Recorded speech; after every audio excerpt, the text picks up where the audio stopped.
જય જોહાર, જય આદિવાસી, રામ રામ મિત્રો। તો મારી યુટ્યુબ ચેનલમાં મિત્રો તમારું હાર્દિક સ્વાગત છે મિત્રો। તો હાલ આપણે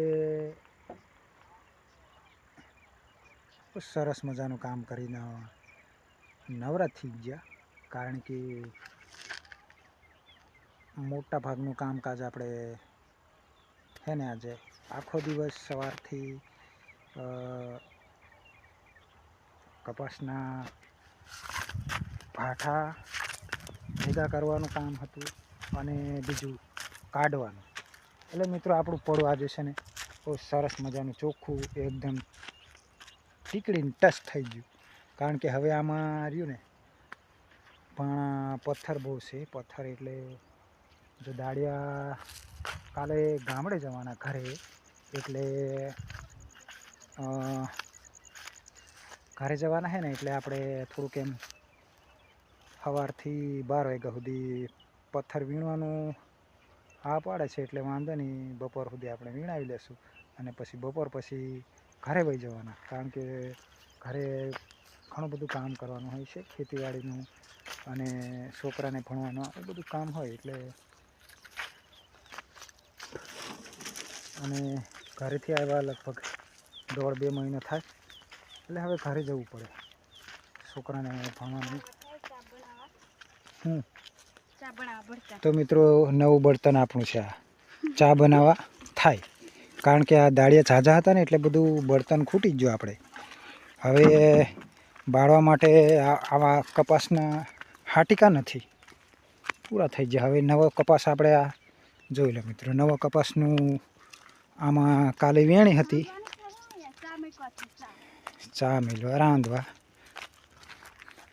કાલે કપાસની છેલ્લી વેણી કરી અને બપોર પછી રાતે ચકરી હાઈલી અને સવારની અંદર પાડીને સવારમાં પાછા ભેગા કર્યા, ભેગા કરીને પાછા બપોર પછી કાઢ્યા અને આવતીકાલે આમાં મોટા મોટા પથ્થર વાવણીઓ હાલે એવું તો થવા જોઈએ, એટલે એવા પથ્થર આપણે લઈ લેવાના છે અને પછી વાવેતર થાય।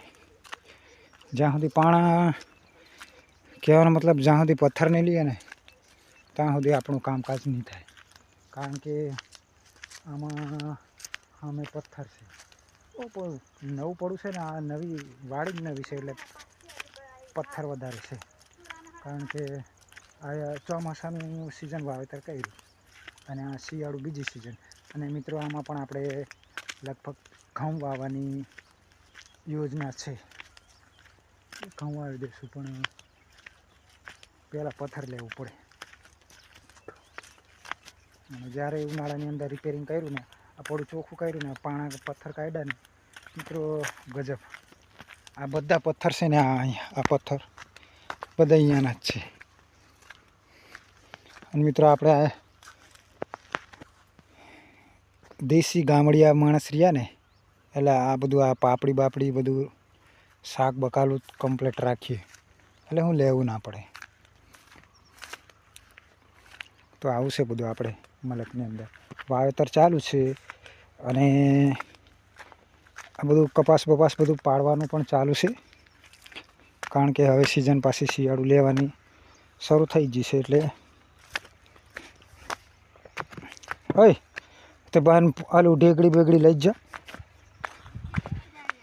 અને મિત્રો જો આમાં આપણે ઘઉં વાવી દીધો છે, હમણાં કાલ પમદી તો નજર આવી જાય।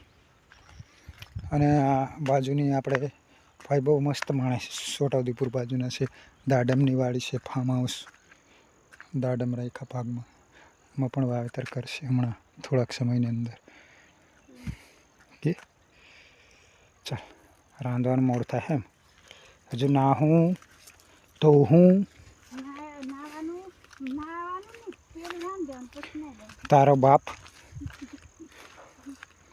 નાદા વગરનું।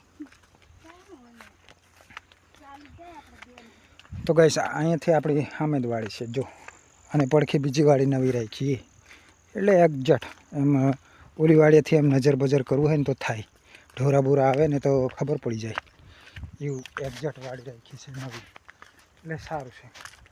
તો ગાઈસ મારો વિડીયો સારો લાગે ને તો લાઇક શેર અને સબસ્ક્રાઈબ કરજો, કમેન્ટ કરજો અને તમારા મિત્ર સુધી પહોંચાડજો। ત્યાં સુધી બધાને જય માતાજી।